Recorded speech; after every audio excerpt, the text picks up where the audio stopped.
everyone! Magandang gabi for today's video. Ayan, may kakaiba akong niluto.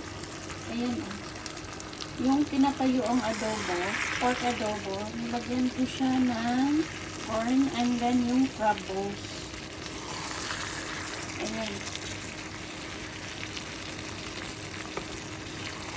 Kakaiba siya. Tuyo na yung adobo. Gusto na anak ko itong adobo na ito. Kaya nagpaluto siya ulit. Ayan ang adobo, crab balls, and then yung corn. First time ko itong ginawa.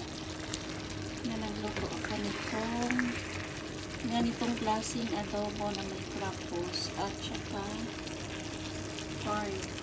Ayan yung corn. Luto na siya. Kasi tuyong-tuyo na yung ano.